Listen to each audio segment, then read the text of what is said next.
Kama ni mara yako ya kwanza unatembelea chaneli yetu ya Top 5 Media, tunakuomba ubonyeze neno subscribe, kisha kwa chini itatokea alama ya kengele. Tunakuomba ubonyeze kengele hiyo ili uwe wa kwanza kupokea taarifa katika chaneli yetu. Asante.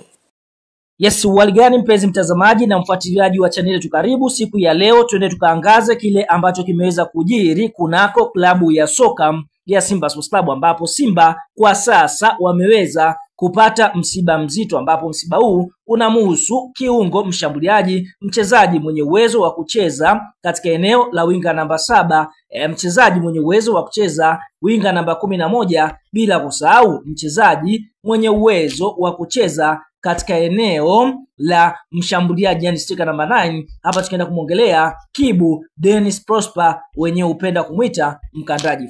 Kibu Dennis Prosper, kwa mujibu wa taarifa ambayo imeweza kutolewa na klabu ya soka ya Simba Sports Club, ni kwamba Kibu ameweza kufiwa na baba yake mzazi, ambapo taarifa inasemaje? Inasema hivi: uongozi wa klabu ya Simba umepokea kwa masikitiko taarifa ya kifo cha baba mzazi wa kiungo mshambuliaji wetu Kibu Dennis Mzee Dennis Prosper kilichotokea usiku mkoani Kigoma. Simba inatoa salamu za pole kwa Kibu pamoja na familia nzima ya Mzee Dennis kwa msiba huu mzito, na tupo pamoja katika kipindi hiki kigumu cha maombolezo.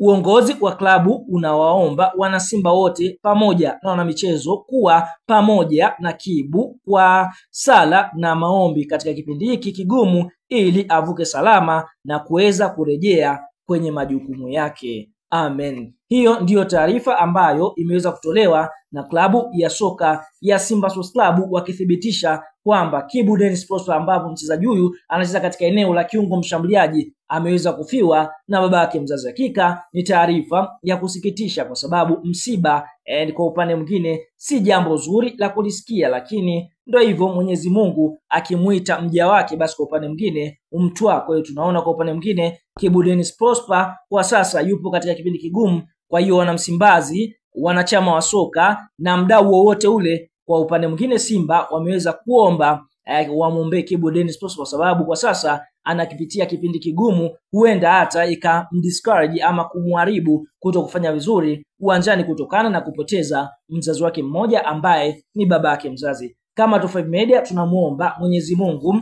aweze kuilaza roho ya marehemu mahali pema peponi, kwa sababu Mwenyezi Mungu akitaka mwanadamu huwezi kupangua. Kwa hiyo tunaomba Mwenyezi Mungu aweze kuipumzisha roho ya Mzee Dennis Prosper mahali pema peponi. Kama ni mdau umeweza kuguswa na msiba huu, una nafasi ya kwenda neno la comment na kutoa comment yako kuhusiana na kumfariji Kibu Dennis Prosper. Shuka kwenye comment hapo chini, kadondoshe maoni yako kuhusiana na msiba huu ambao Kibu ameweza kuupata. Una nafasi ya kuweza kumfariji, kwa sababu msiba kwa upande mwingine hauchagui eneo, popote unaweza kutokea. Asante kwa kuwa nasi, bye bye.